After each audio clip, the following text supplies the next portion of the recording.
जो हम लोग स्टूडेंट थे तो कहते थे भाई टॉप किए तो भाई हम तो नीचे से टॉप किए। हाँ, ये बातें थी जब हम स्टूडेंट लाइफ में। तो बिहार जो है नीचे से लगातार टॉप कर रहा है। आज भी गरीब राज्य है और सही में गरीब है, आंकड़ों के हिसाब से नहीं। आप चाहे वो शहर में देखिए या गांव की तरफ चलिए तो आप देखेंगे कि आज भी बिहार के गांव में, दूर सुदूर इलाकों में गर्मी के मौसम में चाहिए तो अभी भी जाइएगा तो आपको तन ठीक से ढका हुआ नहीं मिलता है। और सात निश्चय कैसे अलग अलग प्लेटफॉर्म पे फेल है, ये बिहार की स्थिति बताती है कि आज किस तरह से गरीबी ने बिहार को चारों तरफ से फेल है। ये बिल्कुल ही फेल है। जिसने आपने सुरक्षा की बात की तो सुरक्षा के बाद आप देखिए कि क्या आम क्या खास किसी की भी हत्या हो जा रही है, हॉस्पिटल में घुस के मार दिया रहा है। तो end of the day who is at loss? It is tax payers money. वो आपका हमारा पैसा है, उसी पैसे को लोग बंदर बांट कर दे रही है बिना किसी पॉलिसी के। सरकार आती है, गरीब की बात करती है और गरीब को ठग लेती है। आपको जब वोट लेना होता है तो आप उसी गरीब के सामने, उसी आदमी के सामने आप जाते हैं, हाथ जोड़ते हैं, उसका पैर पड़ते हैं, लौटने लगते हैं उसके सामने, बाद में कहते हैं। और जब सरकार बन जाती है तो वही आदमी आप घर बुलडोज करने से। आपको पता है इस देश का सबसे अमीर राज्य कौन है? तेलंगाना। और सबसे गरीब कौन है आपको पता है? सबसे गरीब राज्य हमारा बिहार है। 20 साल का सुशासन है बिहार में। 20 सालों से मुख्यमंत्री नीतीश कुमार के सुशासन की डबल इंजन की सरकार है। बावजूद इसके बिहार देश का सबसे गरीब राज्य है। क्यों? ये सवाल तो बनता है। तमाम बिंदुओं पर बातचीत करने के लिए हमारे साथ कांग्रेस के नेता आदित्य पासवान जी हैं। सकल घरेलू उत्पाद के मामले में 18 बड़े राज्यों में तेलंगाना का स्थान सबसे ऊपर है और बिहार का स्थान सबसे नीचे है। 20 साल से डबल इंजन की सरकार है, क्या कहिएगा? नहीं तो ये आपका जो प्रश्न है इसका उत्तर देने के लिए मेरे ख्याल से लगता है, चलिए हम लोग तो चर्चा कर रहे हैं, राज्य के बारे में चर्चा करेंगे, बेहतरी कैसे होगी, लेकिन इसका परफेक्ट उत्तर जो सत्ता में, सरकार में लोग जो हैं, जो लोग पॉलिसी बनाते हैं, जो लोग पॉलिसी बनाते रहे हैं पिछले 20 वर्षों से, आदरणीय मुख्यमंत्री नीतीश कुमार जी या उनके साथ भाजपा के हमारे जो साथी हैं, वो उनसे अगर आएगा तो एक सही जवाब आएगा। हम तो चर्चा करेंगे बिहार के बारे में, बिहार की बेहतरी कैसे हो। मेरे अगर ये जो आपने जो आंकड़ा दिखाया ये अफसोसजनक आंकड़ा है और ये आंकड़ा जो है ये लगातार ये बना हुआ है। बिहार जो है नीचे से जो टॉप किया आता है ना, जो हम लोग स्टूडेंट थे तो कहते थे भाई टॉप किए तो भाई हम तो नीचे से टॉप किए।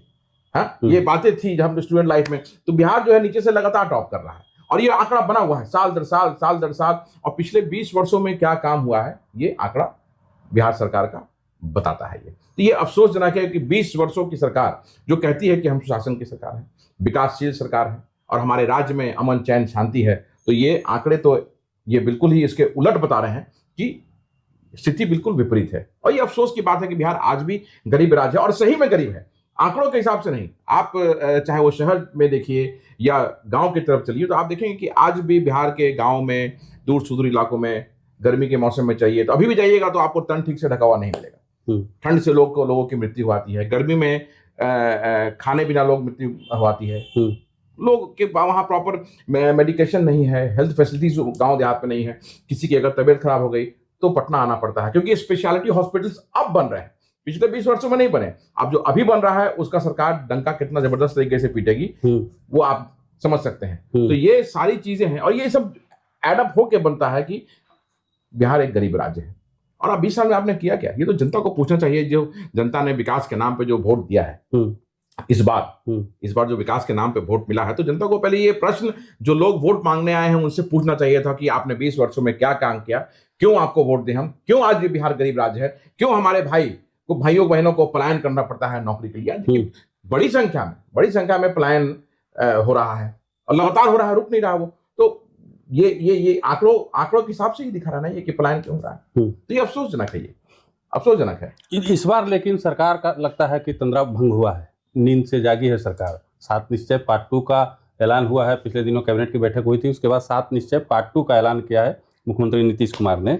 उसमें प्रति व्यक्ति आय को भी बढ़ाने की बात की गई है, 2 गुनी हो जाएगी, समृद्ध उद्योग लग जाएंगे, आधुनिकता में विस्तार किया जाएगा, सुलभ स्वास्थ्य, सुरक्षित जीवन, उज्ज्वल भविष्य, कृषि में प्रगति, सबका सम्मान, तमाम चीज़ें जो है कही गई हैं। तो नीतीश जी का 7 निश्चय हम लोग काफी दिन से देख रहे हैं, और 7 निश्चय कैसे अलग अलग प्लेटफॉर्म पे फेल है, ये बिहार की स्थिति बताती है कि आज किस तरह से गरीबी ने बिहार को चारों तरफ से घेर रखा है, किस तरह से बेरोजगारी के कारण पलायन करना पड़ रहा है, शिक्षा का वही हाल है, सुरक्षा की अगर बात करें तो आए दिन हत्याएं, बलात्कार लगातार हो रहा है। तो ये 7 निश्चय कब सफल हुआ?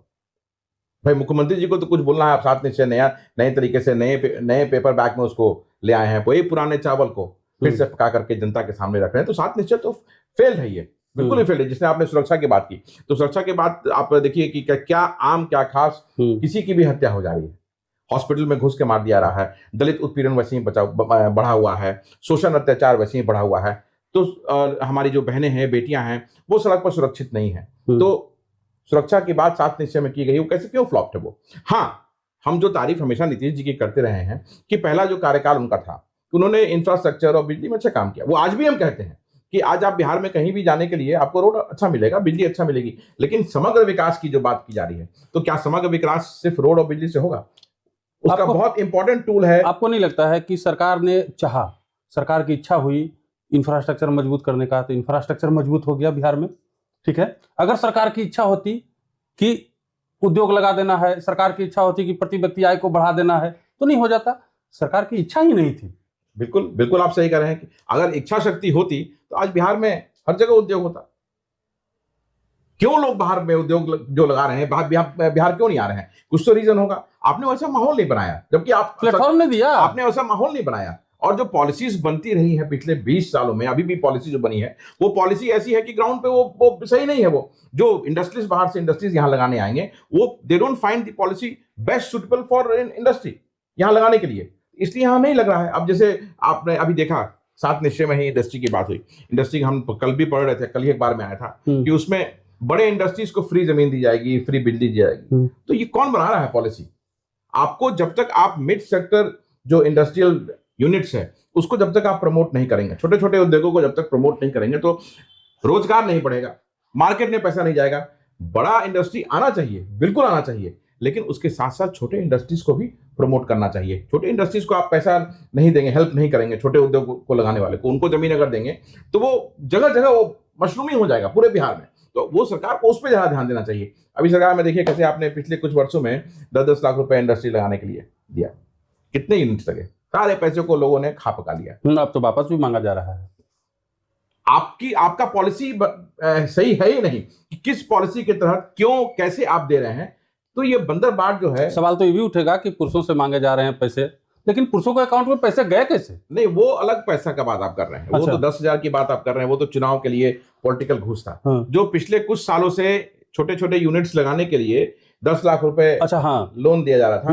तो आप बताइए हमको कि बिहार में कितने छोटे छोटे यूनिट सेटअप हुए जिसके कारण रोजगार बढ़ता, बिहार में पलायन नहीं करना पड़ता, मार्केट में पैसा आता। हमको लगता है उसमें भी घालमेल, वो पूरा घालमेल हुआ। तो end of the day who is at loss?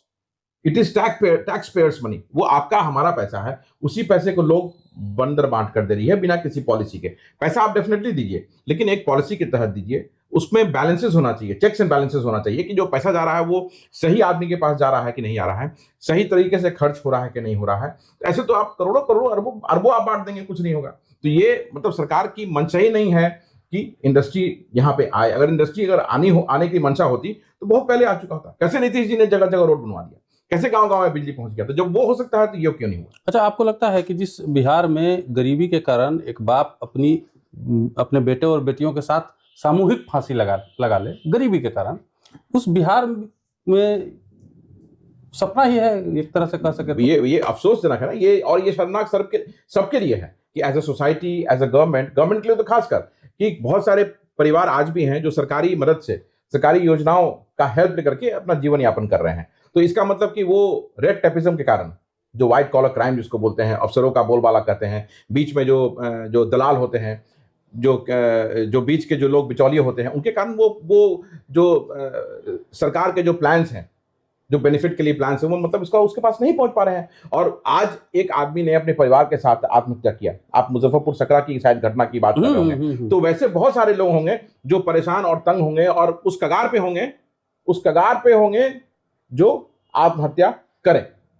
तो ये सरकार, ये जब तक बिचौलिया खत्म नहीं होगा, जब तक सरकार स्ट्रिक्ट नहीं होगी अपने पॉलिसीज को लोगों तक पहुंचाने के लिए, तब तक ये नहीं रुकेगा। और इसी का नतीजा है कि आप निशिकांत जी, आप भी गांव से आते हैं, आप जाके देखिए गांव में 2 वक्त की रोटी के लिए कैसे लोग तरस रहे हैं। जिसको राशन नहीं मिल रहा है, अगर 5-6 आदमी का परिवार है तो उसकी स्थिति बहुत बुरी है। सुबह में काम करता है तो शाम को बड़ी मुश्किल से वो अपने परिवार का पेट पाल पाता है।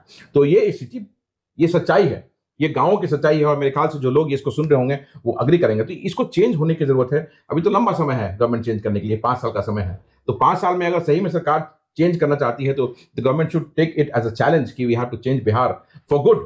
सिर्फ वादों की सरकार नहीं होनी चाहिए, जो अभी तक पिछले 20 सालों से वादों की सरकार रही है।